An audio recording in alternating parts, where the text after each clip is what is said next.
Hello, it's Alex. Welcome to my channel. I'm going to be showing you a few things that I've sewn recently. I think I've got 3 tops. Just having a bit of a catch up, including, lots of you liked the look of my remote control iron from my recent video, which was a tour of my sewing room.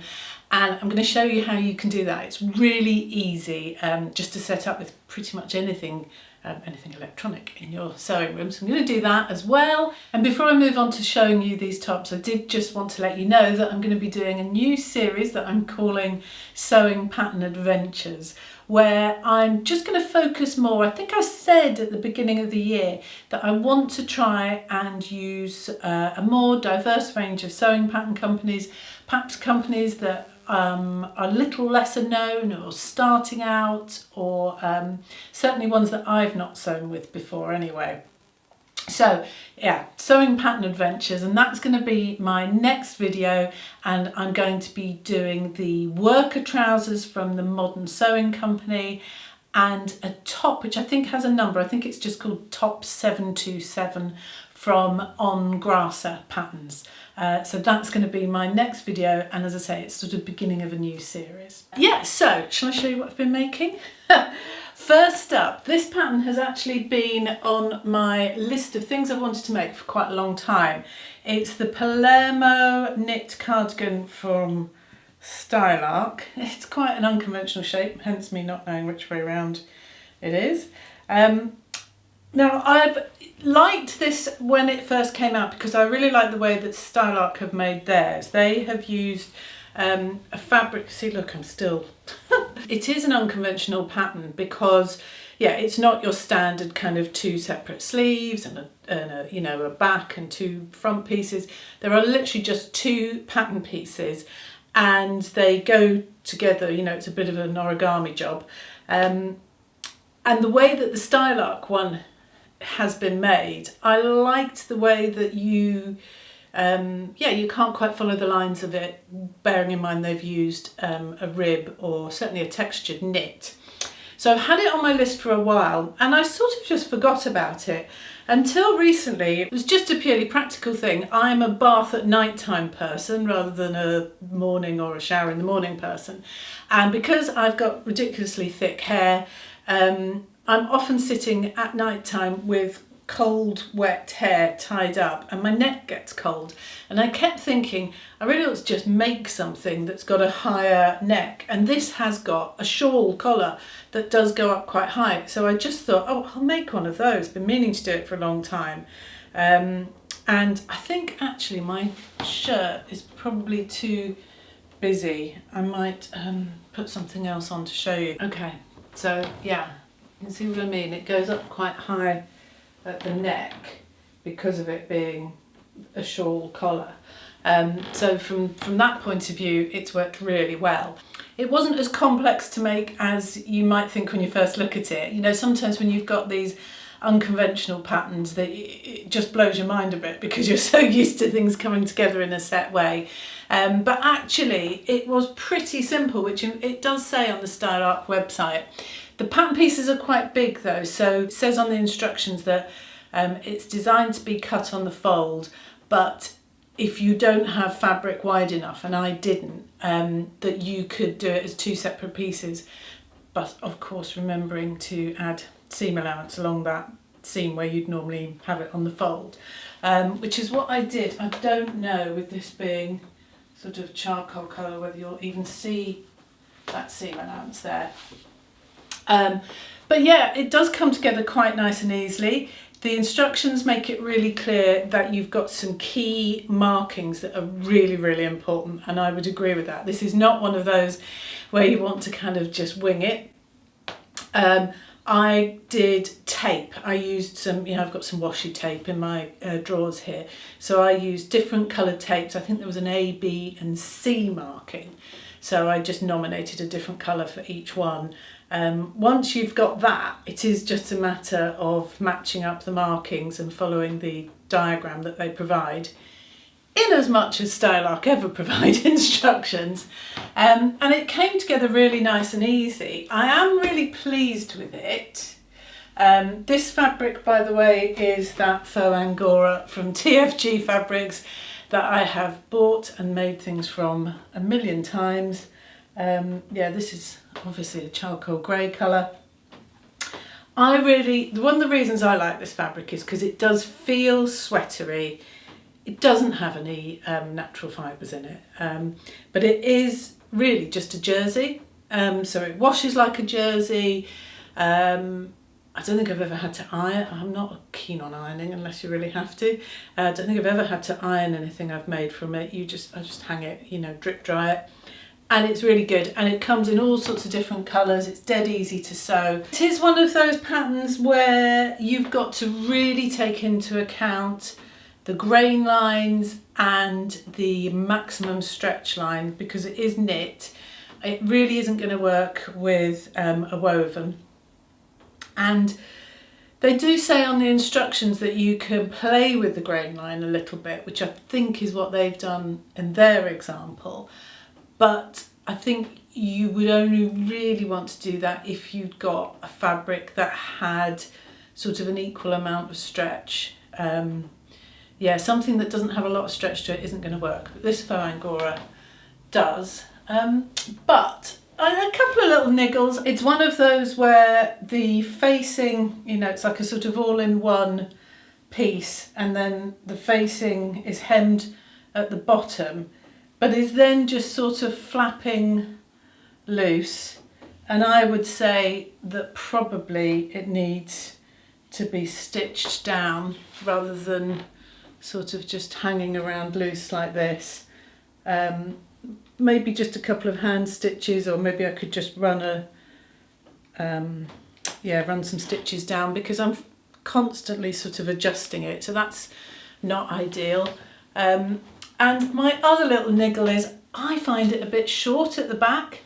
I'm 5'7", so I'm not massively, you see what I mean? It's just sort of only just below my waist, and I don't know, I like to be a bit warmer than that. I would have liked it a little bit longer, and because of its shape, I'd have to really have quite a good look at it to see how to add length to it. I'm sure it's possible, but it needs a bit of thought. Other than that, I really like it. It is definitely one, every time I go to pick it up, like I did a minute ago, I find myself not quite sure which way to put it on. So it's definitely one that you want to put a label into. Yeah, I put one of those labels in from Little Rosy Cheeks. But yeah, knocked up on the overlocker. It was quite a quick and easy thing to do. And it, for my purposes, which is just about, you know, lounging around at home, keeping my neck warm, it's fine. I don't feel it's going to set the world on fire. I don't feel it's the most exciting thing I've made. But you know, they can't all be exciting, can they? It's just, yeah, practical.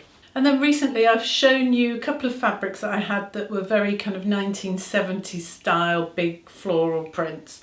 And one of them is this one from Sister Mintaka, and I said at the time I was planning to make a Fibremood Norma top. Just got to be careful because I've got one of those sweary labels in. Put my finger on it. Yeah, it's a Fibremood Norma top. As I said recently, I'm trying to wean myself off making a standard shirt, you know, with the collar and button up. So I'm trying to find alternatives. And I thought this one would be a good one. I've got a subscription to Fibremood magazine, an annual subscription, and it's actually due for renewal in the next couple of weeks. I haven't been very impressed, and I'm not going to renew it. So yeah, in fact, if you're interested in knowing why, me doing a video about why I'm not going to renew it, and you know, thoughts behind that, let me know in the comments below. But anyway, there have been some little gems, and I do think I can see why this one is so popular, because it's a nice top. It was nice, and well, I'm not sure, because I'm so used to making things with you know, plackets and collars.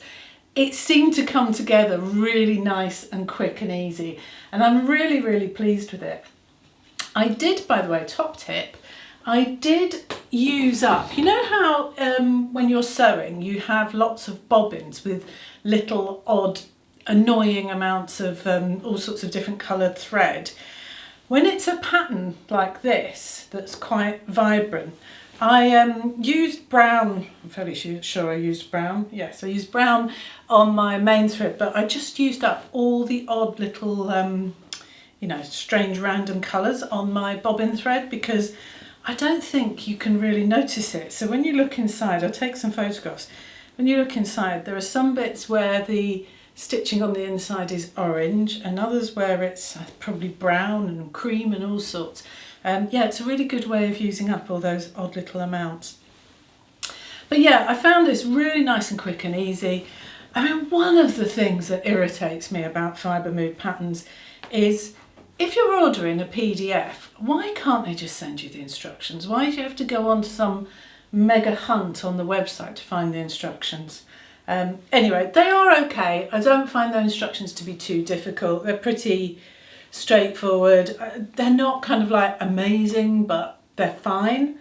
I made a straight size 44, which on paper should fit all of my measurements. But I'm not 100% happy with the fit. Let me put it on and you can see what I mean. Okay, so I am, oh, you can see my tattoo. It still needs to heal a little bit, so it's still peeling. I was hiding it away last time I did a video because I'd only had it done the day before. But yes, I just improved on the existing one, which yeah, it's another story, long story about tattoos. But I kept the daffodil part of it and had some scissors and thread and stuff added to it. I know not everybody likes tattoos. I was very nervous of having a tattoo for years. I thought, oh, I can't possibly do that at my age. And then I decided, yeah, who cares? I'll do what I like. So I really love my tattoo.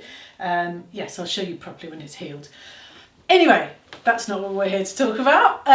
So I didn't have the good sense to make a toile, and I was a little bit concerned about how the neck was going to be, because I do have what they call a pigeon chest, and so sometimes necklines can sort of do a gapey thing. But actually I find that it sits quite nicely. It is quite low-ish. I'm not bothered about it, I think it's fine. Possibly somebody with a bigger bust might not want it as low, but it's not my area of expertise. But there is one thing that I'm not too happy about with the fit. I mean, I can live with it, but it's not ideal, and that's that it's a bit snug here across the hips. So you can see it's kind of wanting to splay out here. And whilst that's not the end of the world, I am actually going to sew that front up. I'm now a bit annoyed with myself because I spent ages pattern matching the front, and because I did it properly with, you know, proper working buttonholes, the buttons move around a little bit and my beautiful pattern matching isn't staying in place. So I'm now thinking what I should have done, which is what I recommended last week with the Paddington top, is to just cheat it and not do proper working buttonholes and just sew the buttons. And I wouldn't even do a non-working buttonhole, I'd just sew the buttons on. So I'm a bit annoyed I didn't think of that first. And I am going to do it, I'm going to sew it up, but the problem is, and it's, you know, it's not the end of the world, but the problem is because it is snug, I've got this kind of pooling, which I hope you can see, on the back. And although, yes, I do have a sway back, I don't think that that's what's causing that. I think it's that it's just too snug here. And if I had a little bit more space, then maybe, hold on, if I undo that button, the bottom button, let's just see. I think that would sit an awful lot better. So if I make more, which I think I will, because I really enjoyed how quick it was to make, but if I make more, I would definitely grade up at the hips, probably 1 or 2 sizes, and go from there. But other than that, really enjoyed making it. I did also add some to the length. I did have the good sense to have a little look at the hashtag on Instagram, and I noticed that actually it's quite cropped. I added yeah, 10 centimetres, so quite a bit to it because I'm not immune to a cropped top, but yeah, I just thought it would be a bit more versatile. So really happy with this. And then my third thing is the other 70s fabric. This one came from Bornella Fabrics, and this one's a viscose rather than a cotton, and I made another Vali. It's the pattern Fantastique Vali top and dress. I have a dress in stripy viscose that I love. I was originally going to make the Edwidge top from Viscose, but just at the last minute I thought, I don't know, I feel I should make something a bit more 70s, and obviously I already had this pattern, so yeah, and I'm really pleased that I did that. I'll save the Edwidge top for something else. I did make a couple of changes. Let me put it on, hold on. So yeah, I am so happy that I had a last minute change of mind, because I really do, the minute I put this on, I just thought, I know I'm going to wear this all the time like I did with the dress. And I feel like the kind of, yeah, the vibe of the fabric and the big loud print works really well with this. And it, you know, with the drapiness, it's so lovely to wear. It's certainly good if you've got a big lunch coming up. And I was thinking, I bet if you were, I mean, my breastfeeding days are long gone, but I bet for breastfeeding mums, it's absolutely perfect. But yeah, I did make a bit of a change, and that was that I doubled up on the bodice, and I think lots of other people have done the same thing. So the pattern itself has has a facing piece, a neckline, and down the front a facing piece. And because both times I've made this out of viscose, yeah, it's just a bit of a pain, and actually it's almost easier to just double up. So I made two fronts and backs, joined them at the neck so the neck is all nicely encased, and then after that treated it as one piece of fabric, and it works really well. It means that when you've got the kind of, you know, effect where the inside is seen, it looks all nice and seamless. And yeah, I think it just works much better. I think nearly everyone that's made more than one has done the same thing. I just love this pattern, I really do. I have to say, not my favourite instructions. I find them a bit, I mean, everything's there, but they are a bit sort of scattergun, and they're not laid out in a way that feels nice and logical. And you, even as somebody who's relatively experienced, you kind of feel like, is there something you're missing out on? I would say the instructions need a bit of work, just for clarity really. So that's everything that I've sewn in the last couple of weeks. I'm really pleased with all three. I mean, the knit top is, or cardi, is a bit more of a kind of slobbing around at home practical thing, but the two tops, this one and the Norma, are both things that I know I'm going to wear lots, especially when the weather brightens up. Let's hope it does. Yeah, really pleased with both of them. And I did say that I would show you my little trick for how I set up my iron to work by remote control. It's really easy, and in fact you can do it for anything. It doesn't have to be in a sewing room. It's, yeah, as I say, dead easy. I just bought this little kit from Amazon. So you just get, it comes with a remote control and a number of plugs. And I think we have, well, this one has got 4, but I think you can buy them with just 2, 3, whatever combination. And literally all you do is you plug the electronic item into the relevant plug. So this comes with plugs lettered A, B, C and D, and I have my iron plugged into plug number B in its normal socket, that's all, and then I press B and it comes on or comes off again, and that's it. So I can have up to 4 plugs in any one space. I mean, I suppose I could have them in different rooms, but then you'd have to carry your remote control around with you, and that's it. So that's literally it. You just plug the electronic item into this socket, into your wall, and that's it. No tricky setup. We kind of came across them because in our living room we have lots of kind of side lights. We're not really fans of a big central light in the middle of the room.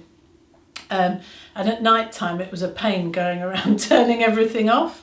And yeah, my husband came across it. And then again at Christmas we set it up. We bought a set and set it up for my mother-in-law for turning off her Christmas lights because she was struggling to get down to do that. Anyway, I'll link it below, but perfect for irons and generally, you know, trying to turn things off, because we're probably supposed to all do that far more than we actually do. And then I just wanted to show you something that I got recently before I go. I took out a subscription to one of the sewing magazines, and I'm sure we've all bought them in supermarkets before, or possibly taken subscriptions out before, and you get a bit fed up of them after a while. You know, yes, you get the free patterns, but you know, is it necessarily something you choose, or you get a bit repetitive? And so yes, I've taken them out over the years. But this one came up with an offer that I just couldn't refuse. So it was Love Sewing magazine, which I think is probably one of the better ones.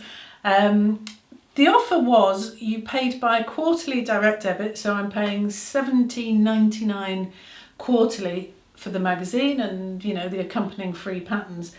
But it came with the free offer was this set of 42 Gutermann threads, which frankly I could not resist. Even if, as you'll know, I do have quite a lot of threads, but trust me, you never have the right colour that you need when you need it. But yeah, I just googled before doing this video. This set is worth £58. So I think that's a really good deal.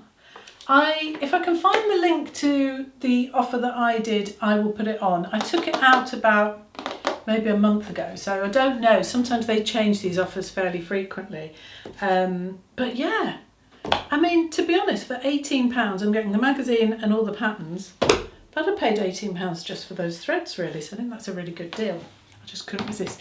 You know, my husband came home and I showed him and he was a bit like, yeah, and it's nice to have someone to share it with. Yeah, so, and I kind of like the box. I almost don't want to take them out and put them away. I'm like, ooh, I'm feeling like someone on QVC again now. Yeah, so, as I said at the beginning, I am going to start my series of sewing pattern adventures next video, possibly next week, I think. So that will be coming soon. If you want to see that and you subscribe, you'll get notified, so that would be really good. Let me know whether you want me to sort of elaborate on my thoughts about Fibremood patterns or not. If it's not, that's fine.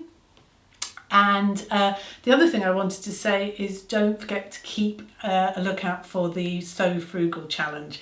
Still going on, still 2 vloggers a day, coming up with lots of ideas for free sewing patterns that you could choose if you want to take part in that challenge, or even if you don't want to take part in that challenge. It's always nice knowing where the free stuff is, isn't it? So yeah, I mean, we've got all of March to make our things. I say that, I've already made mine. Well, I've already made one. I might make another, but I can't show you till the end of March. Anyway, I've been naughty. So yeah, I'll be back really soon. Thank you very much for watching. Thanks for all your lovely comments. I will be back.